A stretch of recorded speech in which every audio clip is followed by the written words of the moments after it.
पर गौर करें। साइंस कहती है कि हर चीज एटम से बनी है। एक छोटी सी सुई की नोक पर करोड़ों एटम होते हैं। अगर अल्लाह सिर्फ एक सेकंड के हजारवें हिस्से के लिए भी अपनी ताकत, अपना हुक्म रोक ले तो ये एटम बिखर जाएंगे, निजाम शमसी तबाह हो जाएगा और कायनात का वजूद खत्म हो जाएगा। ये अल्लाह की सिफत क़य्यूमियत है जिसने हर लम्हा, हर सेकंड उस कायनात को थाम रखा है। आपका दिल धड़क रहा है, खून गर्दिश कर रहा है, जमीन सूरज के गर्द घूम रही है। ये सब ऑटो पायलट पर नहीं है बल्कि अल क़य्यूम ज़ात उसे चला रही है। फिर अल्लाह अपनी बेपुनाह ताकत का इजहार करता है। ला तख़ुज़ुहु सिनतुन वला नौम, उसे ना ऊँघ आती है न नींद। हम इंसान कमजोर हैं, 2 दिन जाग लें तो तीसरे दिन गिर जाते हैं। हमें आराम की जरूरत है, लेकिन कुर्बान जाएं इस रब पर जो कायनात का निजाम चला रहा है और उसे एक पल के लिए भी थकावट या गफलत नहीं होती। अगर वो सो जाए तो दुनिया दरम बरहम हो जाए। आगे फरमाया, लहू मा फिस समावाति व मा फिल अर्ज, आसमानों और जमीन में जो कुछ है सब उसी का है। ये जुमला इंसान के तकब्बुर को तोड़ देता है। हम कहते हैं ये मेरा घर है, ये मेरी गाड़ी है, ये मेरा जिस्म है। हकीकत ये है कि ये सब इमानतें हैं। मालिक सिर्फ अल्लाह है, हम तो सिर्फ चंद दिन के मुसाफिर हैं। हमें ये सब कुछ यहीं छोड़कर जाना है और असल मालिक को हिसाब देना है। और फिर वो हिस्सा आता है जो सिफारिशियों की उम्मीदों पर पानी फेर देता है। मंजा अल्लज़ी यशफ़उ इंदहु इल्ला बिइज़्ने, कौन है जो उसके पास सिफारिश कर सके मगर उसकी इजाजत के बगैर। दुनिया में लोग समझते हैं कि फलां बुजुर्ग या फलां हस्ती हमें बचा लेगी, लेकिन क़यामत के दिन अल्लाह के जलाल के सामने किसी को बोलने की हिम्मत नहीं होगी जब तक कि अल्लाह खुद इजाजत न दे।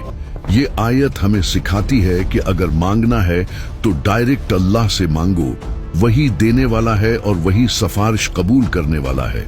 इन अल्फाज के पीछे एक ऐसा राज छिपा है जिसे इस्म आज़म कहते हैं। उलमा सदियों से इस राज की तलाश में हैं। कहा जाता है कि आयतुल कुर्सी के अंदर अल्लाह का वो खास नाम छुपा है कि अगर उसके जरिए दुआ मांगी जाए तो वो रद्द नहीं होती। ये वो चाबी है जो बंद तकदीरों के दरवाजे खोल सकती है। ये इस्म आज़म क्या है और हम इसे कैसे पहचान सकते हैं, और सबसे बढ़कर हम इस आयत के जरिए अपनी जिंदगियों में कैसे इनकलाब ला सकते हैं। इस्म आज़म यानी अल्लाह का वो सबसे बड़ा नाम जिसके वसीले से मांगी गई दुआ रद्द नहीं होती, वो आयतुल कुर्सी के अंदर छुपा हुआ है। बुजुर्ग फरमाते हैं कि जिस तरह अल्लाह ने रमजान के महीने में लैलतुल कद्र को छुपा रखा है, बिल्कुल इसी तरह उसने आयतुल कुर्सी में अपने इस्म आज़म को पोशीदा रखा है ताकि बंदा तड़प कर उसे ढूंढे। बहुत से जीद इल्माए कराम और मुहद्दिसीन का इत्तिफाक है कि वो इस्म आज़म उन 2 नामों में है, या हय्यु या क़य्यूमु। एक हदीस में आता है कि एक सहाबी अल्लाह से दुआ मांग रहे थे। उन्होंने कहा, या अल्लाह, मैं तुझसे सवाल करता हूँ कि तमाम तारीफें तेरे लिए हैं, तेरे सिवा कोई माबूद नहीं, तो जमीन वो आसमान का पैदा करने वाला है। ए जलाल और इज्जत वाले, ए हमेशा जिंदा रहने वाले और कायम रखने वाले, या हई या क़य्यूम। जब नबी करीम ने उन अल्फाज को सुना तो फरमाया, क्या तुम जानते हो कि उस शख्स ने अल्लाह को किन नामों से पुकारा है?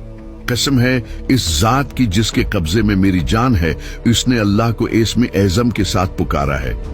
जब इन नामों के साथ दुआ मांगी जाए तो वो जरूर कबूल होती है।